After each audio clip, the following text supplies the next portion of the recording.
I'm Eric Bruns. I'm a professor and associate director of the School Mental Health Assessment Research and Training Center. And I'm pleased to be able to get us started today with our first of the 2023 Smart Center Speaker Series.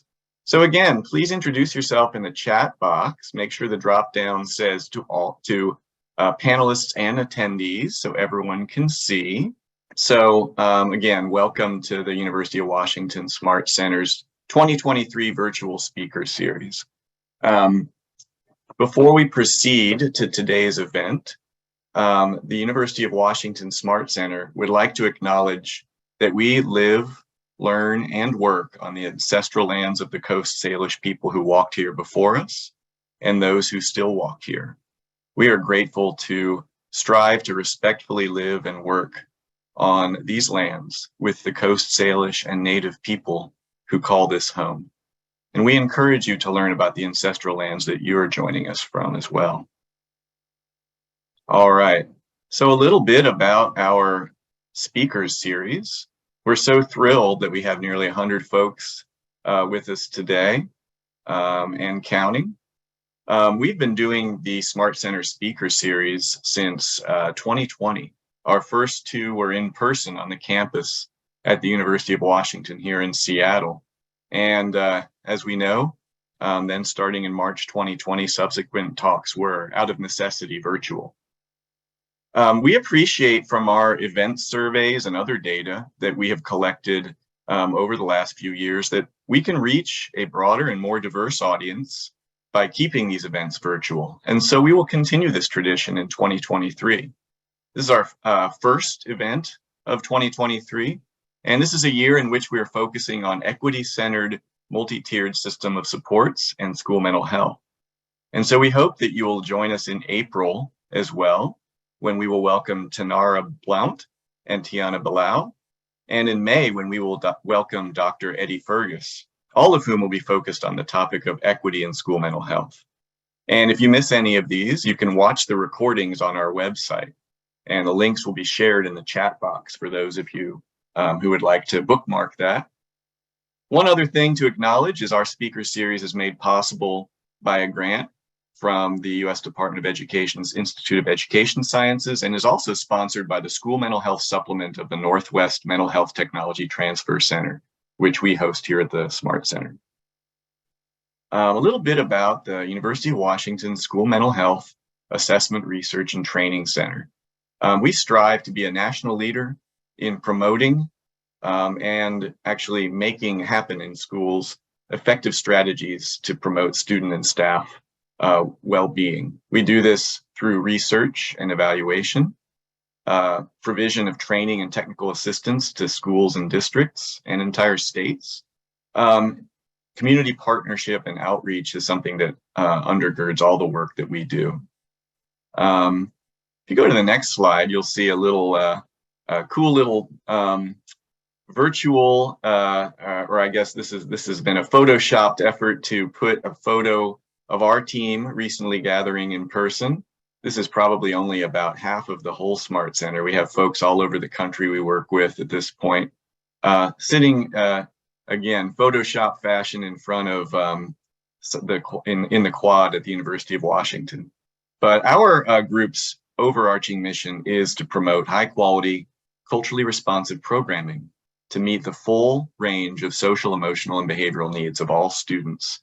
And again, we do this in several ways. We now, as a field, recognize, and we know this because we did the meta-analysis of many, many studies of where young people get their mental health services. And we learned from this that confirmed, in fact, that schools are the most common venue in which youth receive help in support of their mental well-being. So this is a critical task of the Smart Center. And we see our role in making positive change and achieving that mission as being threefold. Generating evidence by developing and testing school-based models that work. We mobilize that research and evidence through training and technical assistance and consultation. We have a very active training and technical assistance core here at the Smart Center. And finally, we attempt to build political will and hospitable policies and funding by informing policymakers about how to make effective school mental health and MTSS happen in support of all K-12 students. This is a little bit about how the Smart Center attempts to achieve its mission. You can always, we'll keep up here for 1 second. If you'd like to do the QR thing, you can go to our website. You can also find us on the web at UW Smart. You can email us at uwsmart@uw.edu or Google Smart Center, University of Washington, and I'm sure you'll find us. Okay, last notes before we turn it over to our speaker. Smart Center does host the Northwest School Mental Health Training and Technology Transfer Center. And the MHTTC supports the mental health workforce in Alaska, Idaho, Oregon, and Washington. We invite you to reach out to us. You can go find an incredible array of resources on the website of the Northwest portion of the Mental Health Technology Transfer Center, sponsored by SAMHSA. So we invite you to join us, our community of practice, and view our many resources. Okay, at long last, I am very pleased to introduce Dr. Nikole Y. Hollins-Sims. Her presentation is entitled Transformative Systems Through Equity, and I love this part of the title. What are your powers? I often have to think about how best to tap into the powers that I have to try to make change for young people. And I hope that this presentation will help everybody think about a couple ways in which you can use your powers in service of promoting equity and positive outcomes for our students. So Dr. Hollins-Sims is an educational consultant and strategist. She currently serves as a technical assistance coordinator for the Midwest PBIS network. She's a former special assistant to the Secretary of Education at the Pennsylvania Department of Education. And she's previously served as an educational consultant for the Pennsylvania Training and Technical Assistance Network in the Harrisburg office, where she was the co-statewide lead for the Learning Environment and Engagement Initiative. Dr. Hollins-Sims is a Pennsylvania certified school psychologist and has conducted research around caregivers of children of incarcerated parents and their motivation to engage in family-school partnerships. Dr. Hollins-Sims has been awarded a Moral and Courageous Leader for Education Award by Cabrini University in 2021, the 2021 American Psychological Association Anti-Racism School Psychology Emerging Professional Award, and was named the 2021 Pennsylvania School Psychologist of the Year. In 2022, Dr. Hollins-Sims served as the lead author of the book titled Creating Equitable Practices in PBIS. And finally, Dr. Hollins-Sims has recently launched her own business, Hollins-Sims Consultation. And with that, I will hand it over to Dr. Nikole Hollins-Sims. Thank you, Dr. Burns. I appreciate you, and I appreciate the team at the Smart Center for giving me this opportunity to speak to some new folks that might be in my new stratosphere on the West Coast. And it was awesome to hear that there are people from across the country that are represented here. When Dr. Graffin-Reed reached out to me and said, would you want to do this? I had no idea that we would get this many people interested. And that just is a testament to the work that's being done at the Smart Center and really tapping into the needs of the field and ensuring that we are talking about the most effective practices possible. So I'm honored and privileged to be a part of this amazing speaker series. When I think about what's coming in April with my friends from the School District of Philadelphia, you're really tapping into PA, and I love it. And also Dr. Ed.D. Fergus in May. It's amazing. And so I'm honored to be among them. And so I'm excited to get started. I am going to try my best to keep to time. I can talk a lot about this topic, but I do want to be clear that I know I have a hard stop so that we can get your questions answered. So Dr. Graffin-Reed is definitely probably going to pull the hook out. If she says it's time, it will be time. So I'm going to do my best, and keep in mind that I'm on East Coast time. So if she gives me that time shout out, I may have to do calculations in my head, but nevertheless, Very happy to be with all of you. And one thing that I want to talk about are transformative systems and how you can do that through an equity mindset. And this concept of what are your powers, I think sometimes when we talk about this term equity, inclusion, belonging, diversity, all of these big terms, we can sometimes feel overwhelmed by them and wonder, what can I do about that? You have some powers, and I hope that after today you can recognize what they are. So let's get started. Okay, so you were able to hear my bio. I'm not going to rehash the bio, but I always like to kind of open up sessions where I speak to people, allowing them the opportunity to get to know me a little bit better. And so first and foremost, there are some things personally that I would love to share. One is that I'm a wife to Ron. We're going on 7 years. And for some of us, 7 means a perfect number. And I'm hopeful for that. I'm a mommy to CJ. He is 5 and he'll be starting kindergarten next year. And so right now, mommy is a little bit stressed on what that will look like for him. Part of the reason, actually one of the biggest reasons I do this type of work is because I think of kids like him that will be entering an educational system and what that could look like for him. I want him to keep that same joy and energy that he has now about learning. And I had to transform systems to do it. And I know you'll join me. I'm an IUP. If you're not from Pennsylvania, that may feel foreign to you.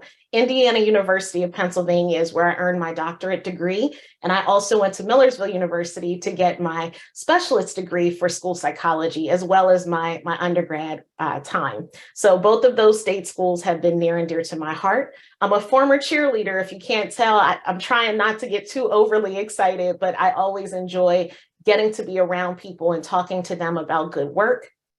So I am going to do my best to encourage you as we work together today. Who did I want to be when I grew up? Janet Jackson. Who do I still want to be when I grow up? Janet Jackson. And I know you heard Marvin Gaye at the top of our session today. I have to give a shout out to my family, who I hope is tuning in right now. My mom and dad definitely brought me up on Motown, and I can remember Friday nights cleaning the house and we would listen to things like What's Going On. And so that song has special meaning because it came out in 1971, but as you could hear in the lyrics, still very applicable today. Janet Jackson is one of those people for me too. I'm going to date myself a little bit. When she released the album Rhythm Nation in 1989, the lyrics of that song gave me a what's going on feel, that we have the power to make change, but we have to recognize what is really happening in our current climate, in our current culture. And so she always has had a special tie to me, and I continue to be very admirable of her. Finally, I'm a Disney fanatic. And so as we think about what your powers are, the Disney connection is going to come to life a little bit, not so much Mickey Mouse and Donald Duck, but the Marvel universe. And if I have any Marvel fans in the house, you'll have a ball today. And if you're not someone who has watched Marvel, I hope that what I talk about has some meaning for you as well. So how do we transform systems with an equity mindset? One of my good friends, Dr. Kent McIntosh from the University of Oregon, he talks about how sometimes we talk about this work in the mindset of a lens. How do I look at things with an equity lens, et cetera? I think we have to rethink that. And he says this same thing. A lens is something we can take off and on, just like glasses, contact lenses, et cetera. A mindset is something very different. A mindset has transformative powers that allows us to approach things in a very different way. And that's what I'm hoping we can do today. But I always have to start here because I don't take it for granted that we all have the same understanding, the same interpretation of language. So right at the onset, I want to say that language matters. And so I have to start with one that is so important to this work. What is equity? Now, if I were to go Zoombox to Zoombox, and I see we have over 100+ people on today, your definition may be different than someone else that's maybe sitting next to you or in a state across the way from you. But we have to think about at the anchor what equity really means. And this is by no means to say that this definition is the best one or this definition is what should be used. This is the definition that I have been subscribing to in my work in Pennsylvania. And it really goes along with what comes out of the organization called CCSSO, which essentially is an organization that brings together commissioners, secretaries of education from across the country. And they combined and said, what could we do to articulate what equity means? And so in Pennsylvania, we adopted this definition. Every learner has access. And originally, when this definition was adopted in PA, access is where we stopped. Every learner has access to educational resources and rigor they need at the right moment in their education across, and you can see the litany of identities that are provided: ethnicity, religion, language, gender identity, sexual orientation, family background, family income, etc. As we kept talking to folks in the field, the one thing that came up was that access was simply not enough. We had to add this component of and opportunity.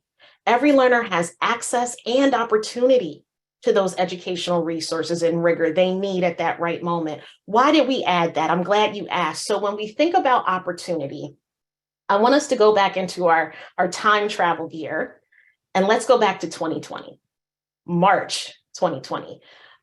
I can speak for Pennsylvania. March 13th, 2020 is when our schools had to shut down immediately. And at that moment, school districts around our state had to pivot very quickly and get devices into the hands of learners to say, we still want you to actively participate in the learning that we're going to offer now virtually in a very different platform, different manner.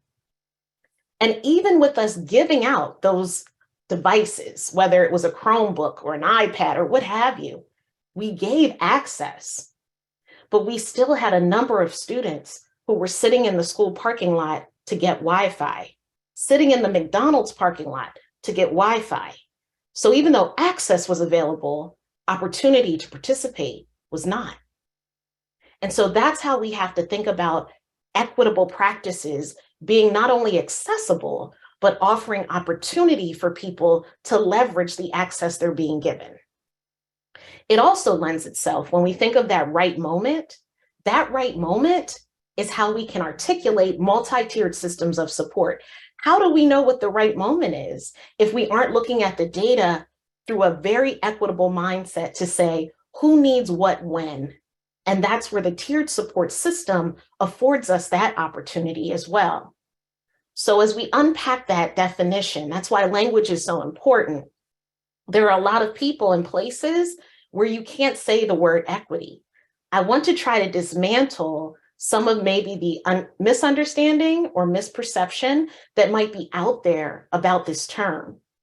Talking about access to Wi-Fi is universal, and it really lends itself to the multitude of identities that we all walk in with, not just one. We all could identify with 1, 2, maybe even 4 or 5 that are listed here. So in schools, how is this possible? And you can see we always have some type of graphic to depict what equity should look like. I like this one because it paints the picture of a school. And you can see equality, everyone getting the same thing. That's not going to allow every student to have the access and opportunity to be successful. Whereas equity on the right-hand side shows us that when students are given what they need, they now have that access and opportunity. And while that sounds simple, and we know it's not, that's the goal overall. So what does the field say? Interestingly, when I've been doing this work, and I would say now I'm at maybe 6 to 7 years of being very steeped in the work of equity, inclusion, and belonging, these are some of the things that I would hear when I would do trainings. One would be, equity does not apply to me. We are a rural district. We don't have racial diversity. And sometimes I would have to unpack that and say, why is there this thought that when we talk about equity, it's only about racial diversity? I had to sit in that for a while. And then I had to wonder, is there connotation that because I identify as a person of color, that I have to be talking about race whenever I talk about equity? Those hidden identities may not be as noticeable. And so what I've had to do when unpacking that is to really spend time on that definition that we just did. Because no matter where you are, rural, suburban, or urban, equitable practices are still very much important. You have students with disabilities. You have students from low to high socioeconomic status. All of those things coexist in a lot of students. So equity is still going to be valid and relevant. This is just a new buzzword. That's what I was hearing in 2017, 2018. Then it became even more of a buzzword in 2020. And now it's almost taboo to say in some places. So again, how do we make it relevant? This is one we hear all the time. And as I think about the work that the SMART Center does, as it ties to mental health, as it ties to trauma-informed practices, I've been in situations where people have said, we aren't doing equity, we're focused on trauma and mental health, as if those things aren't co-connected, as they should be. If we're doing equitable practices, we're giving someone who may have a mental health challenge, who may have had a trauma experience, what they need to be successful. That's the true definition of equity. And this last one, oh my goodness, here's one more thing. Where can I get this training so I can check it off? Yeah, that happens a lot. And I'm going to be very transparent with all of you. This has happened to me on more than one occasion. And in that one occasion that it was a little bit more noticeable than others is when I was asked to come and speak to a school district in my state. So you guys in Washington are off the hook, but in my state, to do a kickoff, you know, that opening of the school year where the teachers are returning and they want to get everyone excited to jumpstart the next school year. I was brought in to do that. And when I was asked to come, I was told that they needed to review my materials, they needed to check on my PowerPoints, et cetera. And as we were sitting at the table, really preparing for this day, the assistant superintendent said to me, you know, Nikole, we do understand that we brought in the cliche Black chick to talk to us about equity. And it was at that moment that I recognized that this was just a checkbox for them. Because number one, I was seen as cliche. And then to throw in Black chick to sort of bring me down a notch, to let me know this is what you're here for. It was an interesting dynamic, to say the least, but it said so much in that one moment. And I always get this question, well, did you actually do the session? I did do the session because I felt if people were comfortable enough to say that to me as someone who was being perceived as an expert in the field, what were they saying to people that looked like me, that were sitting in their desk or that were working in their buildings? And so I felt an obligation to speak for those that couldn't. So that's what the field has been saying. And I could probably make a whole new list now, but we just need to know that this work is not out of our hands. We do have the potential to make this work transformative. I won't belabor this, but I do want to highlight that for me, and I think for a lot of my colleagues, we almost see this demarcation mark of 2020 on. So some people say pre-COVID, post-COVID. I like to say pre-2020, post-2020, because at that point, things really did shift. Whether they were for good or not, a spotlight really showed on this list that you see on the left. Those inequities, educational inequities that are listed there, they didn't just begin pre-2020. They began pre-fill in the century. When schools first were being established, inequities existed, and they continued across time. The spotlight in 2020 gave us a new charge to reimagine. How many of us heard the words reimagine education? And yet, in a lot of systems, we've reverted back. How can we do better? That's what I'm hoping today's session will talk about. I want to unpack just a couple of these.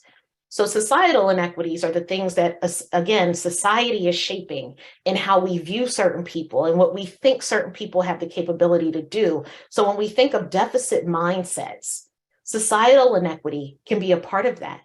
I'm not going to go one by one, but let's spend some time on staffing towards the bottom. Right now, I can speak again for Pennsylvania. We are in crisis when it comes to needing substitutes, bus drivers, cafeteria workers. I'm sure many other states can relate. Staffing has been an issue prior to 2020 and the pandemic. But what did staffing inequity look like? It looked like having the highest qualified teacher not in front of the most neediest student. Remember that picture where we had the boxes? Everyone was getting the same thing, but not in the way that it needed to happen for true equity to exist. And then assessment inequity. I'm going to spend just a little minute right here. As a former practicing school psychologist, when I used to be able to give IQ assessments, and I know across the country there's different methods to identify a student with a special education eligibility. But when I was doing it, and I'm going to date myself again, I gave what was called the WISC-4, which was an intelligence test. And I compared that intelligence test to an achievement test, at that time, the WIAT. Back to the IQ measure, that WISC-4. One of the subtests was called What's Missing. And in that subtest, there used to be a picture, and the student was asked to identify what was missing in the picture. And then they were scored based on the response that they offered. And I remember giving this test, I would say 2006, 2007, and asking a young person to look at a rotary phone and tell me what was missing. They had no idea what was missing. The correct answer was the cord. And so for some of us that are probably 80s and 70s babies, even more, we knew exactly what was missing. But for students, young people in 2006, 2007, as we're starting to move into iPhones, a rotary phone was not familiar at all. I tell you that story because I, as a clinician, was assessing and determining perhaps a trajectory for a student with a test that was inherently biased. So assessment inequity didn't just begin at 2020. That's the point we're illustrating here. So I just want us to be clear as we move forward about what are our powers. They've been inside of us. It's now being able to recognize them and put them into practice. Historical context. There's a great friend of mine named Dr. Ronald Whitaker who offers that when we think about equitable practices, we need a framework. And the framework that he offers is called HELP, H-E-L-P. H is for history. The old adage of if you don't know your history, you're doomed to repeat it is what he's talking about. And so I offer this historical context. I also offer this to you as a power to consider. Know the history not only of education globally, nationally, statewide, locally. Know the history of your school building. What has been tried before? What hasn't worked before? What could you have thought about differently had you known that information? That's historical context that then helps you across the framework. Let me give you the rest of the framework first. H is history. E is equality versus equity. Think of that picture. L is love. And not love like marriage love or boyfriend, girlfriend love. Love in the sense of relationships. Love for the work, love for the people we're serving. And then P is pedagogy and practices. And in the work that we do, we like to jump right to P, right? We're helpers. We want to get things done, but we need the H, the E, and the L to get there. So let me go to historical context. I'm not going to belabor this, but I want you to see the timeline of where we've been in America related to education and how that has perpetuated some of those inequities that we see. I can remember in the 90s, cultural competence was the thing. We now know that proficiency, cultural humility, those are the things that we focus on now. But even in the 21st century, are we there yet? And I know there are many people on here right now who say no. We have a long way to go still, but we're beginning to unpack how to get there. So the first step is really, what's the story? And in that sense, disproportionality can tell us a story. It can give us the information on who's getting what they need, who's not, and why not, and are they getting it at that right moment for them to be successful? I want us to understand that disproportionality is complex. There's no one part about disproportionality that lends itself to it. There are many factors that contribute. And just to highlight a couple, discipline policies and practices. For instance, zero tolerance, or policies that are specific without us sometimes even knowing that impact a certain group more than another. Those policies and practices can really, really ramp up disproportionate outcomes. We could go through all of these. I won't for the sake of time, but I just want us to be clear that there's so much that contributes to disproportionality that we have to take inventory of ourselves. In the book that I've written, I talk about self-awareness and system awareness. Self-awareness is that introspective work we do to see how we may contribute to some of this. System awareness is the process that we collectively need to do to see how we contribute to disproportionality. And so this is one of the ways that we can start to do both that self and system awareness component. It's called the Cultural Proficiency Continuum, and it comes from the book Cultural Proficiency for School Leadership. As I go through this, what you'll notice is on the left-hand side, there's an arrow that goes up and down. It's bright red. Essentially, that arrow is there to say, none of us live at the top of proficiency. Let me just show you these just so we can have a sense. None of us live at proficiency 24/7. We all ebb and flow, move up and down this continuum each and every day. That's where cultural humility really plays a part. So I'm just going to unpack again a couple of these so you can see when we're evaluating our systems, when we're evaluating ourselves, where are we situated with certain types of scenarios, certain types of interactions, etc. At the very bottom is cultural destructiveness. And the way that it's articulated is it's seeking to eliminate the cultures of others in all aspects. And you might say, well, what does that mean? How do we eliminate a culture? In society, from a global sense, this may be something like a genocide. In schools, this is how that sounds. You know, if we didn't have the special education students, our scores would be really high if they went to that other school. Seeking to eliminate something so that we, collective we, could have a better outcome. Or if we didn't zone our district this way and those kids that live in the projects went here, case in point. So those are the examples of destructiveness that you might see.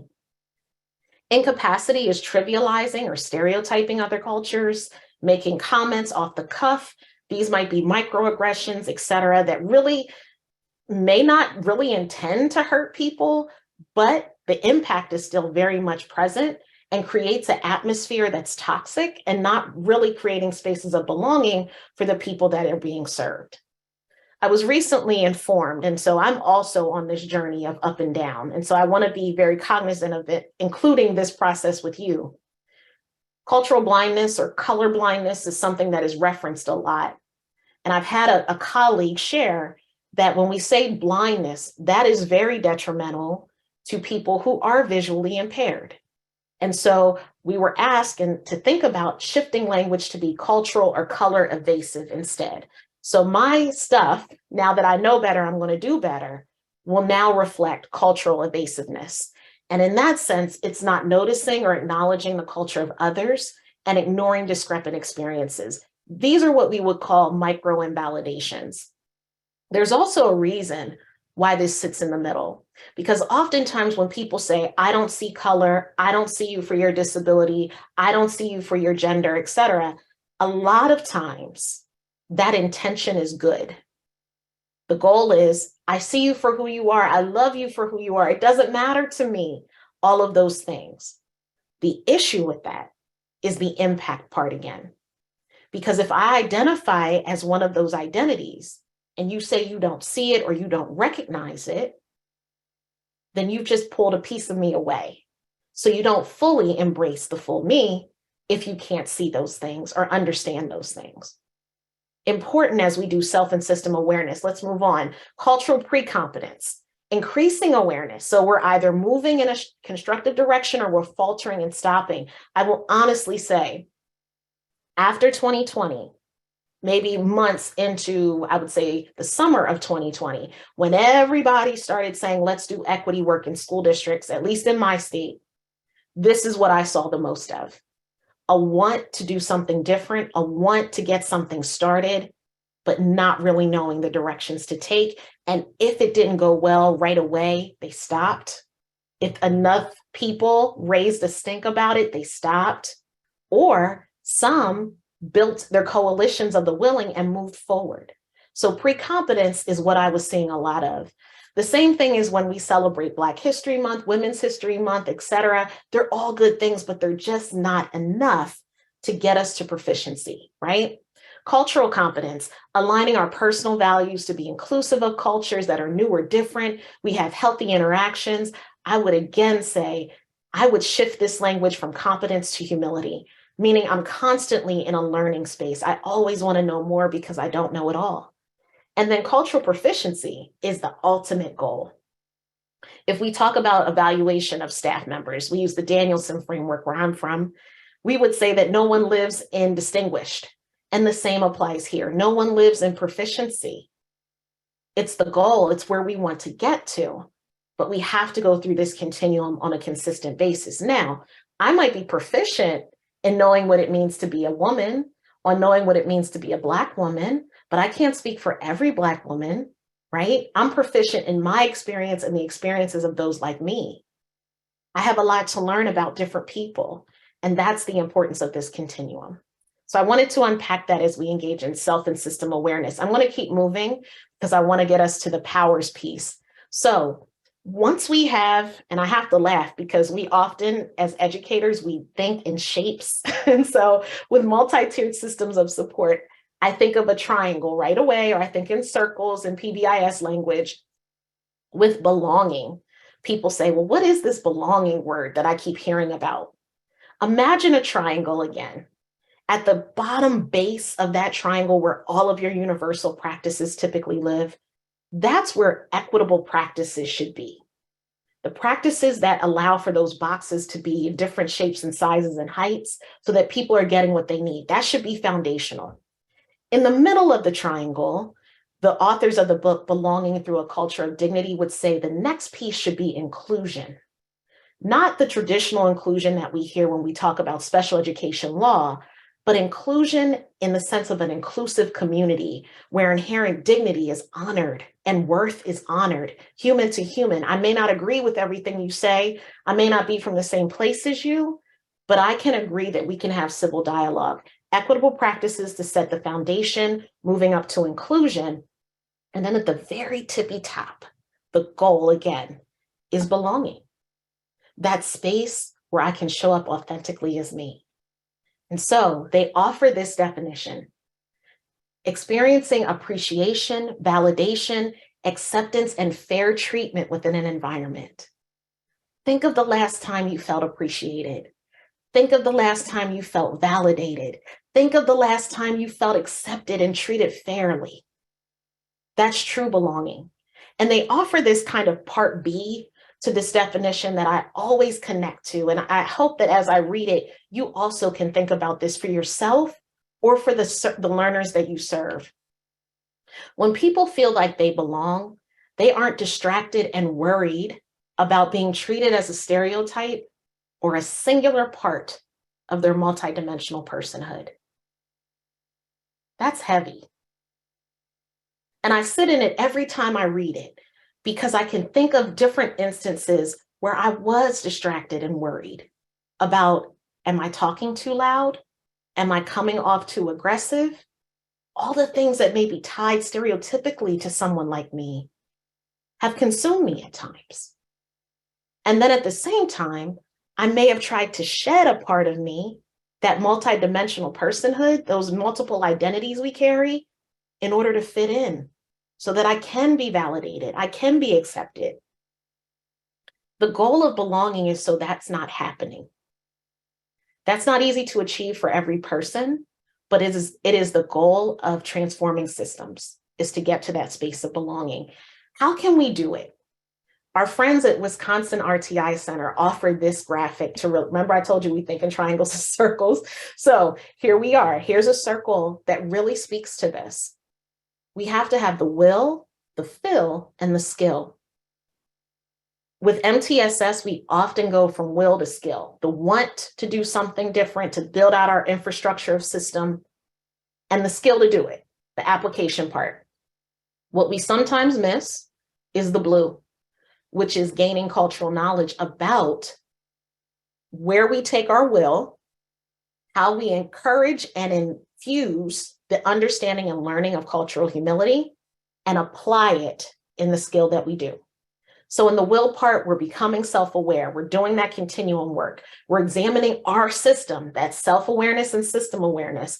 We're shifting our deficit mindset to be asset-based, that all students will learn, that there are unique identities and worldviews in our spaces, that we know the communities we're serving. And as we're transitioning out of blue and yellow, in the green, What are we actually putting into practice? We're leading, we're modeling, we're advocating, we're accepting that we haven't always got it right and we want to do better. And we're using practices and curriculum that respect the students that are seated in front of us, because they come with a variety of cultures, even if they all look alike.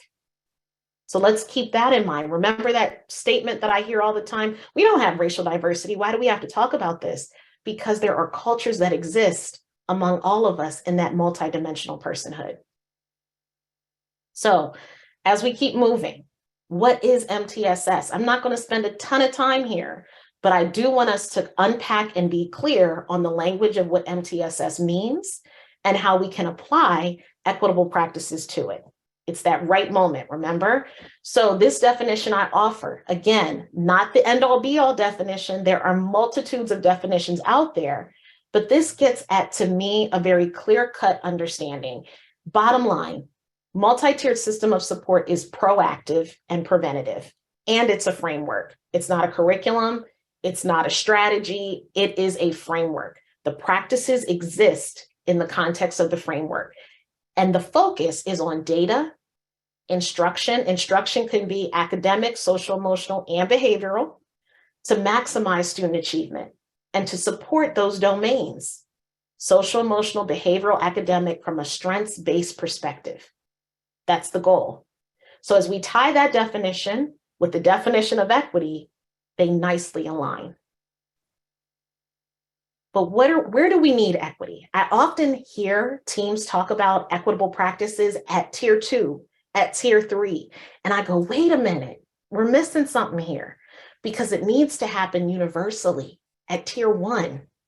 If we're not performing equitable practices at tier 1, it defeats that triangle I talked about with equity, inclusion in the middle, and belonging at the top. And how do we address tier 1? In Pennsylvania, we have this way of approaching MTSS through these 6 categories. Shared ownership, meaning a student that maybe is an English learner, or a student that has an IEP, doesn't just belong to Ms. Hollins. That student belongs to every staff member that he or she encounters. Shared ownership, the student's data means something to Ms. Hollins, to Ms. Graffenreid, to every person in that building. Universal screening, ensuring that we have an assessment to evaluate the health of our system. And so it's like the thermometer check. You know, when you go to the doctor and you get a physical and you get your weight checked, you get maybe your height checked, and the doctor doesn't do heart surgery based on those 2 assessments. The doctor says, now let's see what else we can do and what things you can do universally, change your diet, do more running, etc. We don't get more diagnostic until later. That's universal screening. Having a standards aligned core, being clear on the things that we want to achieve across the year, and making sure that they are developmentally appropriate, etc. Professional learning, things like what you're doing today, getting some information on how to do better. But what I would say is, let's not fall into an equity trap and trope that comes from the work of Jamila Dugan and the book Street Data. Don't make this a spray and pray. And I don't want to make this a spray and pray. I'm so happy this is a series, because you're going to build off of my session and then be with my friends from School District of Philly in April, and then be with Dr. Fergus in May, who's amazing. So there's an ongoing training, TA, availability, coaching, availability. That's what professional learning really means, not a one and done, right? Database decision-making, being able to look at all of the sources of data, which are not just numbers. They're stories, they're surveys, they're all types of anecdotes that help tell the story, right? And making decisions that align with what the data is telling us. And then family and community engagement. We can't do any of this work related to being equitable if we haven't heard from the people it impacts the most. And that's where family and community engagement is. It has to happen. As hard as it might be, we have to put ourselves in a position where we are creating opportunities for that. Okay, so moving from systems to classrooms, I've given you a very broad brush of what happens at the large scale level, but at the classroom level, what does this look like? Culturally relevant pedagogy, culturally responsive practices, equitable instruction. Remember those 3 domains: academic, behavioral, social, emotional. And to me, the biggest one, How can we learn if we don't have a safe and positive learning environment for these brave conversations to take place? And so our friends at the Center on PBIS have released a brief 2015 that is still very, very relevant, talking about how to use engaging instruction. We know that when instruction isn't engaging, our behaviors tend to ramp up. So what are the things we could do? And not only just do to see our behaviors decrease, but ensure that there is equitable access and opportunity in the classroom instruction. So for one, it's explicit instruction. And so there are questions that really lend themselves to this. So did I lead my students through it on their own? Building and priming background knowledge. In the brief, they have an example of this whole lesson around vocabulary, and the vocabulary lesson is about the beach. A lot of us may assume that every student we serve has been to the beach. We may need to build and prime background knowledge to ensure that based on the cultures and experiences of who we're serving, that we know that there's a shared understanding of those things. Increasing opportunities to respond, so high levels of engagement. And that might mean we have introverts in the classroom who don't want to be raising their hand all the time. They're more comfortable using a Kahoot or a Mentimeter, some other way to keep them connected. And that's just one example. And then providing performance feedback. Not everyone receives feedback in the same way. We may need to differentiate what that feedback looks like, whether that's written. Some students don't want someone to praise them in front of the entire class, especially sometimes if you come from a collectivistic culture where we're all collectively a team. If you single me out, that may be embarrassing, uncomfortable. So how do we make sure that feedback is appropriate? Those are just ways to think about the classroom as well. Quickly, equity in a tiered behavior framework. So now we're really on PBIS in the way that we can think about what each of these tiers looks like when equity is truly embedded. You've heard me say the importance of voice. Student voice is critical in this, especially at tier 1, when we're thinking about what are our expectations, what are our acknowledgement systems? Have we asked the students what might work for them? We can't assume that if we create a space where, let's say you earn enough that you can go and have lunch with the principal, that students want to do that. They may not. And if they don't, then your acknowledgement system really has no base. That the staff are engaging in self-awareness, that critical component that we know is necessary in this work. That the use of values and norms are really considered. There's some great activities that talk about elements of culture. So how I viewed profanity when I was younger, how I view profanity now, what the expectation or consequence around profanity is at my school that I'm serving, and then where there might be a disconnect between the families and the students that I serve and my experience. We've talked about acknowledgement systems. At tier 2, is there access? Or are all of our students kind of being shuffled to tier 3 without really being sure that they've had the opportunity to access tier 2? And with tier 2, have we layered on supports? Because sometimes the thought is they didn't do well in tier 1, so now let's do a tier 2 intervention, and we don't connect tier 1 to tier 2. That piece is important for equitable practices to occur. So instructional opportunities, this is dosage. This is what we talk about at the advanced tiers, increasing dosage with that foundational tier 1 in place. And then at tier 3, it's more individualized. How are we meaningfully including students and families that we ourselves are not determining the goals and the design of the intervention, but that students and families have had a say, that there's trust, two-way communication, that's the law with family engagement, and that we limit our assumptions on the home life of families and students. Easy for me to say, harder to put in practice. But if we can take that part out and ask ourselves, what is really within our control? We can focus on that and not on where they're from, whose father is who, all of the different things that we go down a rabbit hole, or what Nancy Love would call a downward spiral conversation. So what are the foundational elements? When we think about equity in a tiered system of support, there are many things that we could spend days on each one of these around. The Center on PBIS talks about a 5-point approach, and one of which I've already discussed, and that is the importance of data. with this particular case, we're highlighting discipline data, but we could extend that to what are called the ABCs: attendance, behavior, and course performance. That comes from the work of Belfonts out of Johns Hopkins University. And they talk about how important ABCs are to know how much a student may be close to dropping out. Early warning systems gives us that data, but if we only look at it through the aggregate, we won't have a sense of how the system is supporting or not supporting students that may come from a variety of identities and backgrounds. The disaggregated part is critical. We also have to think about implementing a preventative, multi-tiered, culturally responsive behavior framework. We can sub behavior for any other piece: academic, social, emotional, etc. Again, preventative in nature, culturally responsive in nature, understanding who we are as a system and who we ourselves are as we make up the components of the system. Using engaging instruction, which we just discussed, to reduce the opportunity gap. Looking at policies with accountability. So if there are policies like zero tolerance or policies around dress code, cell phone use that are really becoming something that's leading to disproportionate outcomes, we need to revisit them and say, is this the mountain we're willing to die on?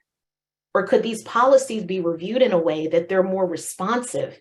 Not to say consequences shouldn't occur, but are we missing the mark by being too punitive in nature on things that are just evolutionary in focus? Cell phone use is an example. Some may not agree with me, but there are some high schools that I've been in who said, we got rid of our cell phone policy because it was too much work to keep track of it. We figured we could focus on something else. That's not to say your building, you may need to, but in that particular case, that policy needed reviewed because certain students were receiving the outcomes as opposed to others. Teaching strategies for neutralizing implicit bias and discipline decisions. Again, we could spend a day training on this, but this concept of we have ideas about certain people. If I said peanut butter, many of you would say jelly. We have these automatic associations that happen in our brain at a consistent basis. And so when we interact with different people, our brains are doing that automatic association, and that's where implicit bias tends to happen. So I'll share a brief example. As I grew up, my mom was a teacher. I didn't get to share her story. I would have loved to, but she was a teacher. And so when I was a student, there were certain things that she really drilled into me that were important. One of which was you never fall asleep in class because that's seen as disrespectful. So when I'm training or when I've been in front of a classroom doing a social skills lesson or something of that sort, and a student falls asleep, I have a trigger that makes me say they're disrespecting me. My implicit bias is kicking in, and a lot of times my reaction would be negative. And in that negative reaction, it would be, let's move to fix it, whether it was a write-up, whether it was an interaction that may not have been too great. How do I neutralize that? I have to ask myself some questions. Number one, I have to say, is this a me thing or is this really a student thing? Does the student fall asleep all the time? Are they up all night because they're working all night? All of these different questions that help me neutralize that implicit bias that may lead to an outcome that's not positive. Those are foundational elements. And so I really try to, in this time that I've had, give you foundational pieces of what equitable practices could and should look like so that we can achieve belonging. And now I'm going to move us into those powers. Remember, the title is, what are your powers? So how can you transform your universe? This is where Marvel comes in. So I want you to strap on your seatbelts because I'm going to take you on a ride through the Marvel universe. And I'm going to paint a picture for you. If you're not a Marvel fan, I'm a Marvel fan because my 5-year-old, when we were quarantined in COVID, I had to watch the Marvel timeline. Now, he was 3 at the time. I had to watch the Marvel timeline from beginning to end. Now, my husband, before we got married, he used to watch them all the time. And I would say, I don't want to watch that. That's silly. My son made me watch it, and now I'm hooked. And so now, because I'm hooked, you're going to be hooked too, I hope. But my goal here is to make this not light, but something that you can remember so that when you're in the trenches and something tries to, knock you off and you say, I can't do this anymore, I want you to think about your powers. So how can you transform your universe? Anyone who knows the movie, there is a big villain. His name is Thanos. Thanos was on a quest to go through the Marvel universe and find what he called Infinity Stones. These Infinity Stones had different powers. And the Infinity Gauntlet is what you see in front of you. It's like a glove that you put on. Thanos would put it on, and when he would have all of those stones that he collected, he could snap his fingers. And when he snapped, 50% of the universe disappeared. Now, while I'm not asking you to make people disappear, what I'm asking you to do is recognize that the power of that snap with these Infinity Stones completely shifted the universe and the atmosphere. I want you to put on your gauntlets right now as we move ahead. The first stone is the yellow stone. It's the mind stone. And so I want you to ask yourself these questions. What's your why? Why do you get up every day to come to this job? Why do you get up every day to work with students? Why do you get up every day to talk about mental health? Why? What is it for you?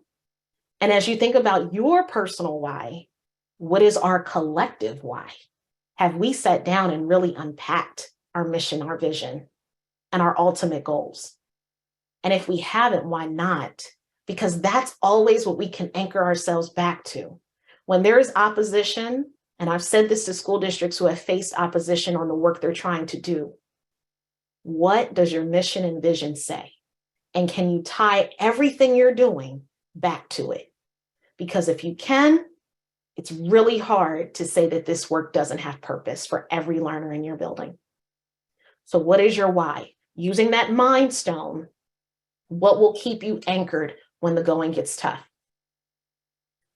The next one is the space stone, blue stone. You have to be able to assess the landscape. What are the conditions? What's that data story? Have we disaggregated our data? And how do we establish foundations? What are the core components that we may have missing? There are fidelity measures that help us know that. And once that's there, have we put some solid rock in place so that we can continue to build up those tiers or build up that infrastructure? We have to assess the landscape, and that's what the space stone allows us to do. So if you're keeping tally, I want you to remember these different stones and think about which stone or stones you have had work so far, and which stones you may need some more work on. The mind stone was what is our why. The space stone is what is the landscape. How do we also assess? Audit tools can help us. So there are a lot of audit tools that I've seen across the country that really get at this, knowing, what's working, what's not working through our current system. And this determines who have we not spoken to that we really need to engage with. Remember that family and community engagement component? So critical. How do we find and determine our priorities? Because the elephant may feel very, very big when we do this audit. How do we narrow the focus enough that we have some manageable priorities? And with that prioritization, what's our roadmap then? What are the steps that we're going to take that is very doable and manageable, SMART goals? What have we established through that process? That goes along with Space Stone. And essentially ask ourselves the question, how can we be data rich and information rich? Because the adage is we are data rich, but information poor. We have so much at us, we don't even know what to do with it. George Bash from the University of South Florida, he says equity is access, equity is process, and equity is outcomes. So remember, access is one part of it. Process is where we take the data that we have, the access data that we have, and say, how could we do this differently? And now let's look at the outcomes to see if we've made a dent. Access, process, and outcomes. And so the data story is critical. Nancy Love offers this graphic, which I think illustrates this beautifully. We have the data on one side of this proverbial bridge that really centers itself on collaborative inquiry. And if you haven't spent time understanding collaborative inquiry, I would highly encourage you to do it. It's asking these questions. You're like a toddler. Why? Why are we seeing what we're seeing? How can we do better? But the only way that we can have a space that's safe enough to engage in that type of inquiry is to start with leadership and capacity Structured collaboration, being clear on what it is we're focusing on, using the data frequently, and then seeing how we're improving instruction, academically, behaviorally, social, emotionally. The bridge is undergirded with school culture, our trust amongst each other on the team, and equity being centered. Professional development is sometimes needed, not sometimes, all the time needed, across this bridge as we move to get to results. That's important as we assess, again, the landscape and get that story. What's the next stone? The purple one. I love the purple one. It's power. Remember, I talked about what's in your control, what's not in your control. Focus on your power, the power that you have internally, the power that you have to impact externally, but not change the external, because we don't have control over that necessarily in some of our cases. Who is your volunteer army? Meaning, who are the people that you can definitely rely on to spread this message that you're trying to put in place around equity, around belonging, around inclusion, around MTSS? Who is your coalition of the willing? The people who have said, I'm on this train with you, Nikole. I may not fully understand it yet, but I'm going to ride this train with you and I'm ready to go. Do we share power? So I can remember being at the table at a lot of IEP team meetings, and the parents would sit on one side of the meeting, or the families would sit on one side of the meeting, and all of the educators would sit on the other. Already we've created a power dynamic where we're outnumbering them. So are we sharing that power? We talked about that in the tiers. Are we engaging with families and communities in a way that allows for that power to be exhibited and leveraged and utilized? There are some that would call this radical inclusion, meaning I'm not just listening for the sake of listening to you, but I'm actually going to take what you say and put it in practice. And that really lends itself to intentionally seeking buy-in or believe in. I'm really moving away from the term buy-in because I need you to believe in this.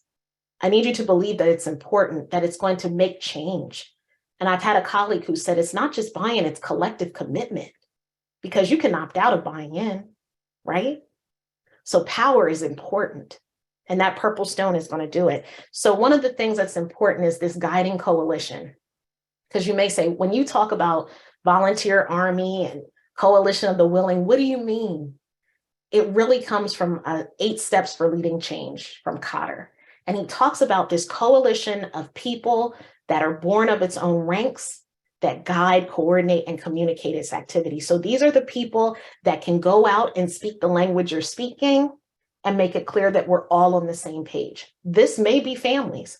This may be a cultural broker, a community partner, teachers, principals, systems level thinkers who see the value in the work you're doing. That's part of your power stone. Who else can do it? Your teams. So you may have a district MTSS team, global district team that sort of articulates what should be happening at each of the school level buildings cohesively. Your core MTSS teams, which if we think of a cascade approach, this is definitely that. State level, district level, core.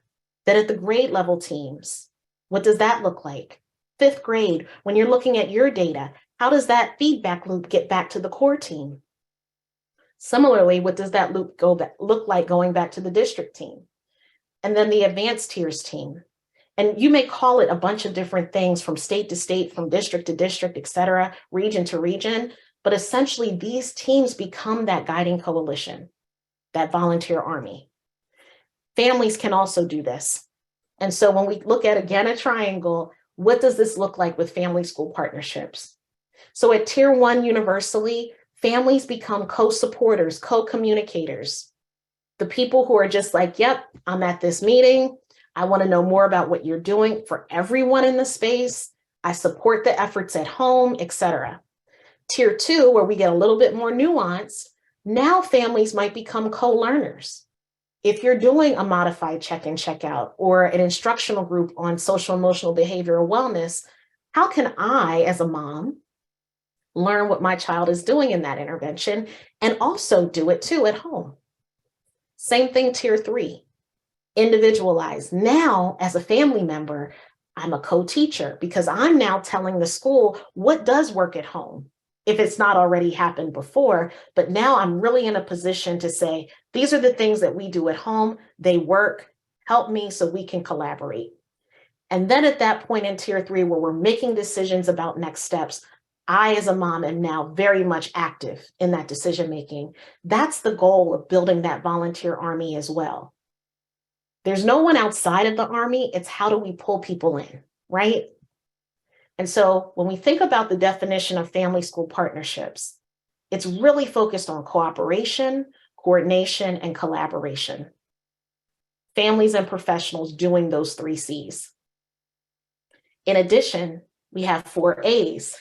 So what are best practices that, as it relates to being engaging with families and communities? It's our approach, the tone that we use, the manner that we set up family school relationships. Do we want families at the table? And why do we say the table? It's our table, right? Have we created that atmosphere for them? That's the 3rd one, where there's a climate where we're welcoming you physically and emotionally. The attitude.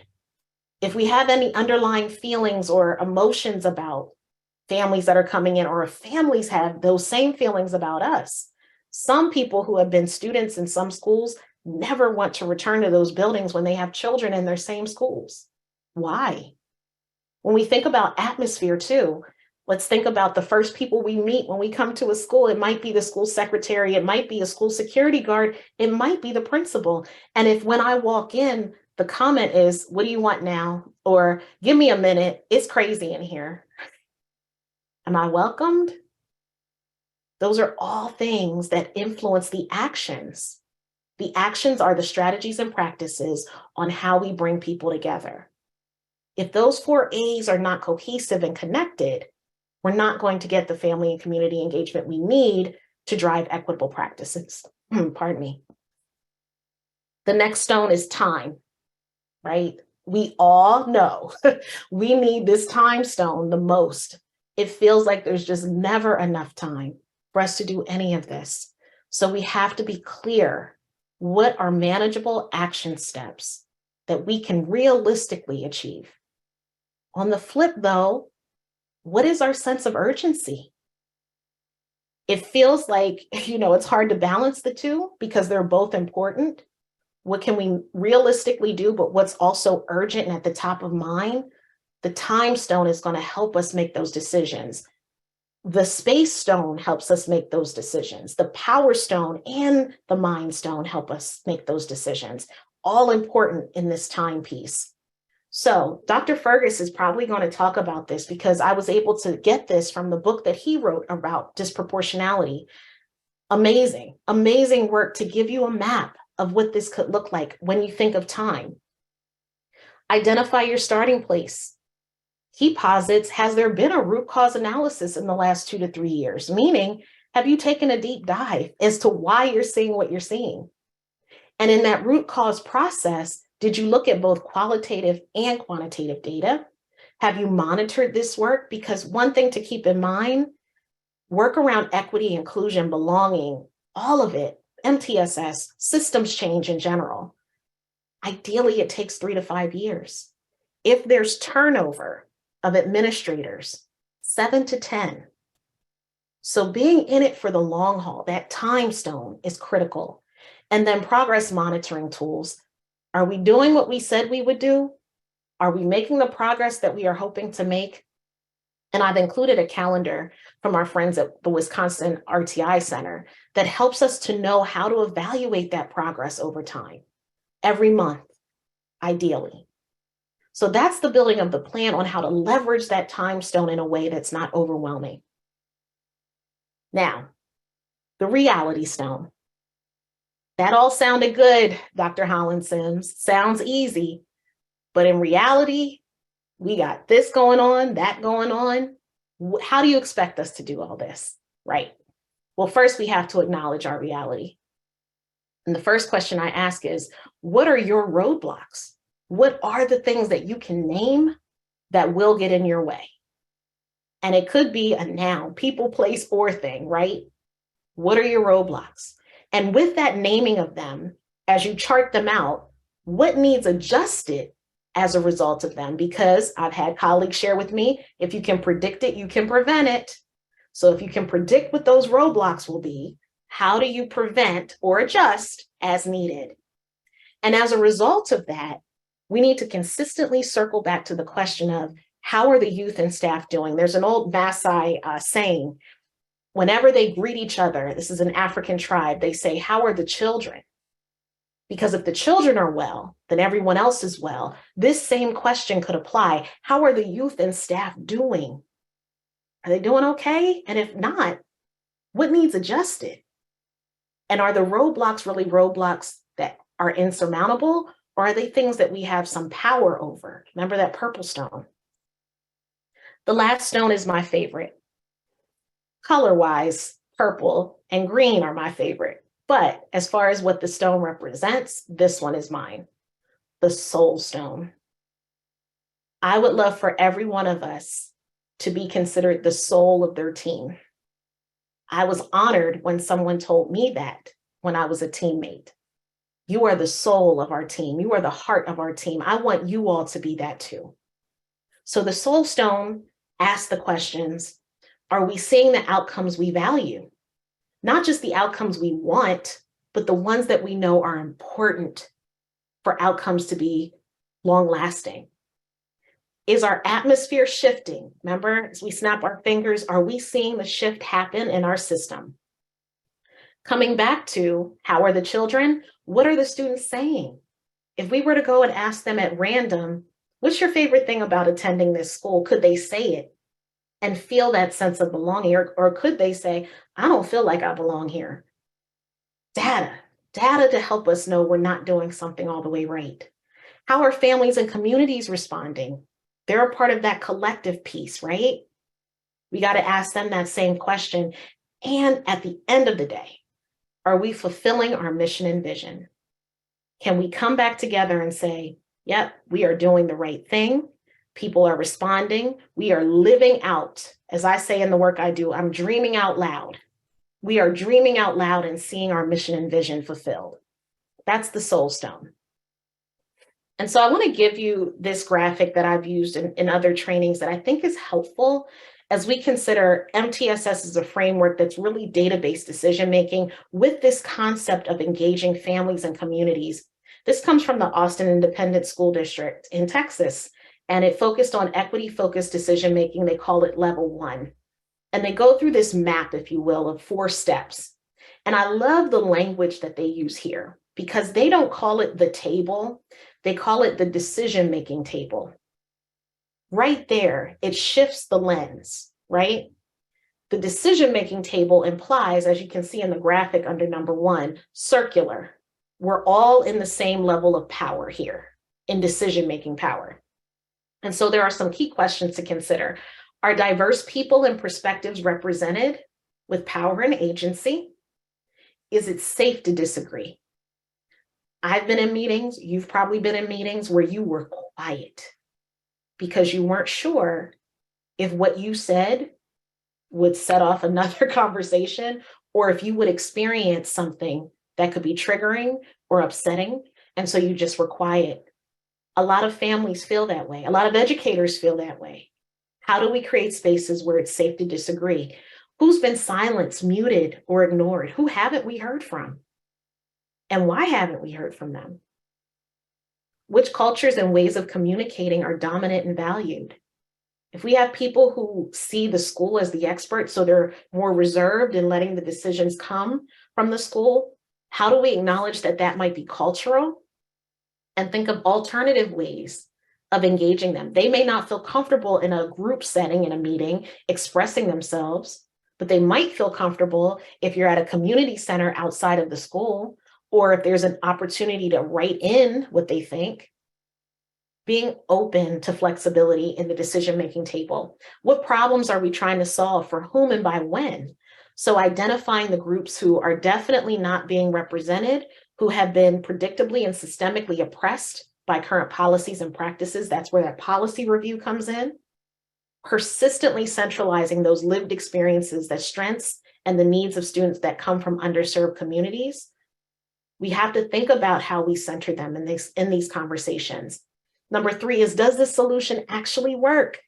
Because we may have a million thoughts on what could work. and we put it in place and we're like, yeah, we did something. We shifted things. But did we really? And are the outcomes pointing to that? We don't know unless we ask. There's a book called Evident Equity. And in that book, they say, get proximate. So we may have these thoughts and ideas, but if we haven't gotten proximate to the people that are most impacted, we're going to keep cycling through, as we would call boomerang equity, cycling back to status quo, cycling back to the things that we always did because they tend to work for us, right? And meaningfully communicate with and engage people who are most adversely affected. Absolutely. And so as we think about number 4, what are the plans for ongoing data collection, analysis, being very public about our progress or lack thereof? And what course corrections are we going to take once we know better? And so this really lends itself to being accountable for equitable outcomes. That's the crux of all this work, of being social justice leaders. It's ensuring that we may not always get it right, but we're willing to come back to the decision-making table and be clear on what we could have done better, and then put those things in place and be responsive to what we're hearing. And so as we start to wrap up, I want you to really sit and think about, which powers does your system hold right now? And it may not be multiple, it may be one. You may be the soul stone, right? Your team may be right in that soul stone. We want to do something different, and our minds are clear, our mind stones at work. You know, we want to really focus on being clear on our why, on our mission, our vision. We want to shift the system, but reality is creeping in, time is creeping in. We haven't leveraged those well. We don't really know how to use our power, and our space stone, we still need to work on. That's all okay. I want to normalize that for you. But I also want you to be proactive and positive and think about which stone you're doing well. That's my goal for you today. And so when these powers come together, as we think of Marvel and my friends that you see up there, the Avengers, your universe and your system can be transformed. And just like Thanos, I'm not asking you to be a villain, but I want you to transform your system. And so I want you, with your soul stone, your mind stone, your infinity stones, to snap your fingers and shift your atmosphere. Those are your powers. And so if there are any follow-up questions, I know we're going to have Q&A momentarily, but also know that you can reach out to me at any time. You can follow me on Twitter at Dr. Nikole H. Sims. Please do not hesitate. I hope that this time was very helpful. And now I'm going to turn it over to Dr. Graffenried. Well, Dr. Hollins-Sims, I am speechless. I was thinking about my powers and the colors, and our colleague, Dr. Jessica Swain-Bradway, says it best: you rock. You absolutely do. Thank you so much for really centering us into knowing that we do have a power. We have power, but we have to do some self-reflection and understanding where we can contribute. But I loved it as an educator, school psych, and as a mama. Part of it is we have to center ourselves so that we can bring folks to the table. Not invite them to our table, but to the table where we will collectively make decisions. And so I'm just so excited for hearing you today. And I'm looking at the comments. I don't know if you can see them. People are saying, thank you for your time and the info.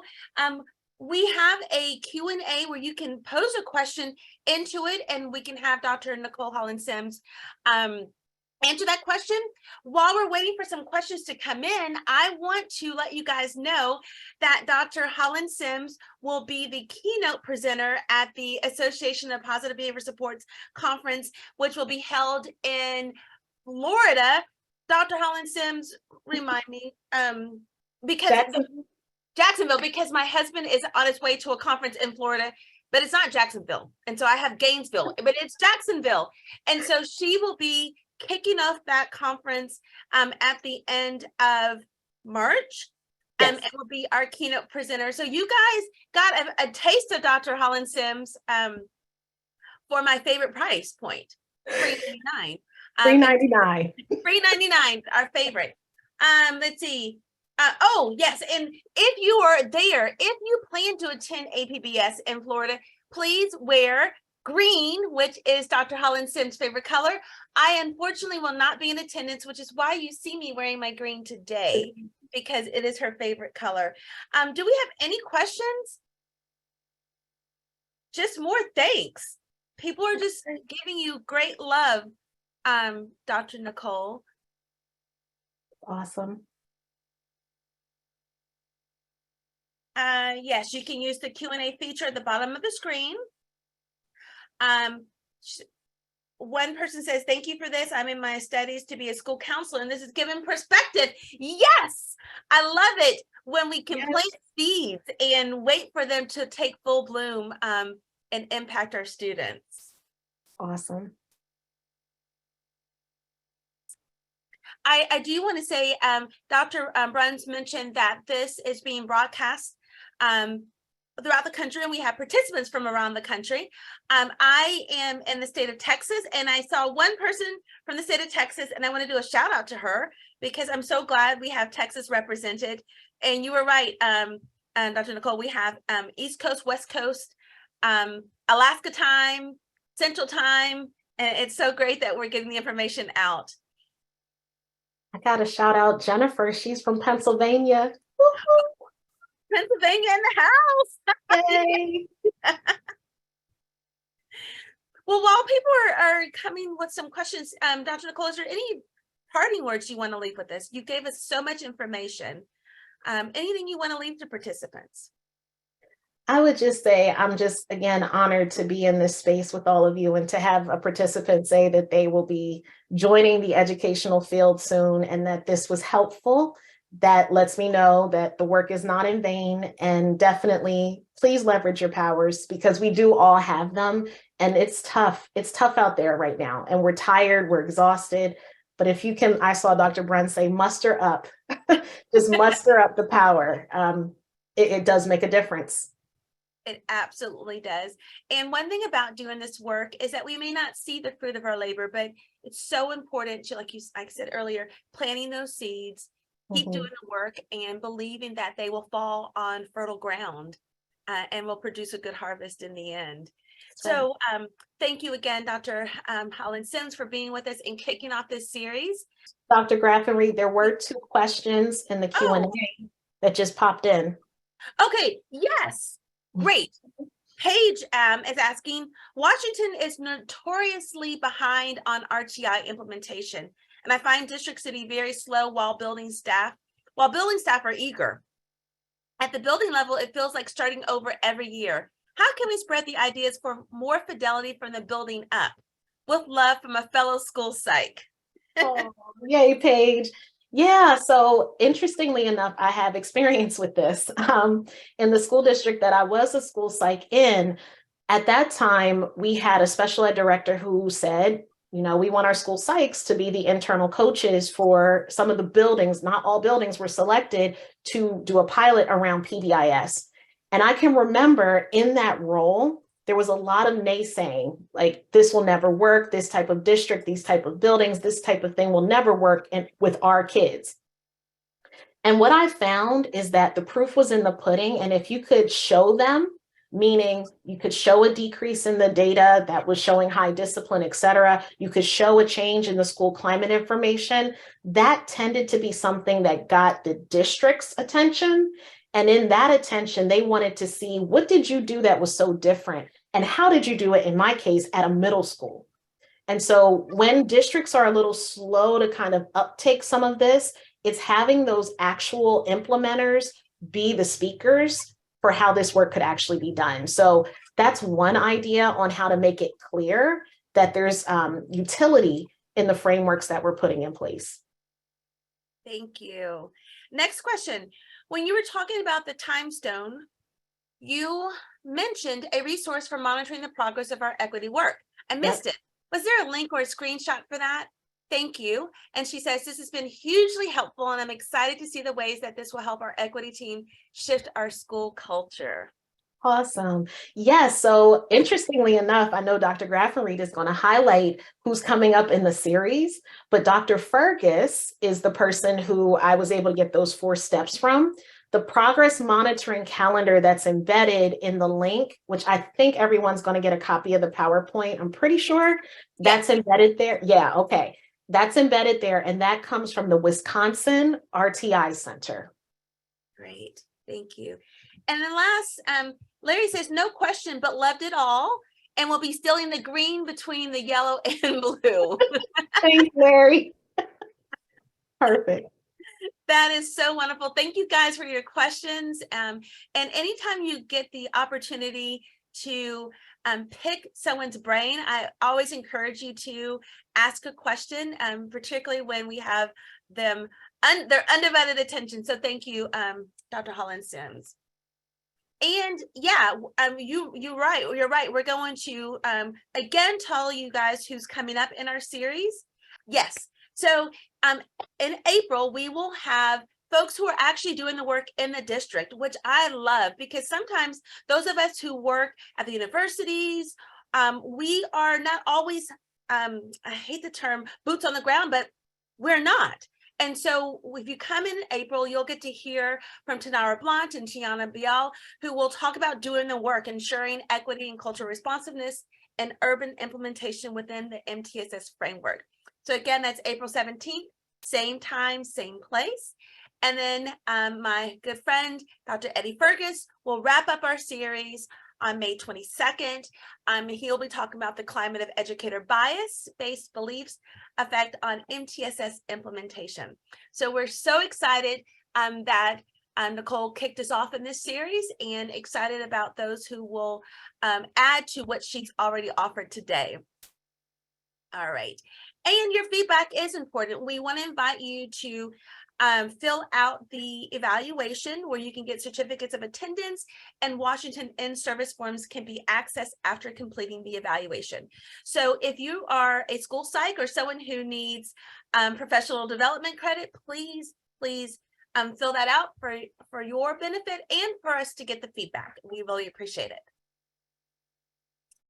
Want to let you know that SAMHSA sponsors this work, but does not reflect any official position on this content. So that's what this disclaimer is about. And last but not least, these are all the ways that you can get in contact with us. You can get in contact with the UW Smart Center via our email, Twitter, our QR code, and again, the Northwest School Mental Health Technology Transfer Center. Also, you can reach us these different ways, and our QR code and our website. All right. Thank you so much.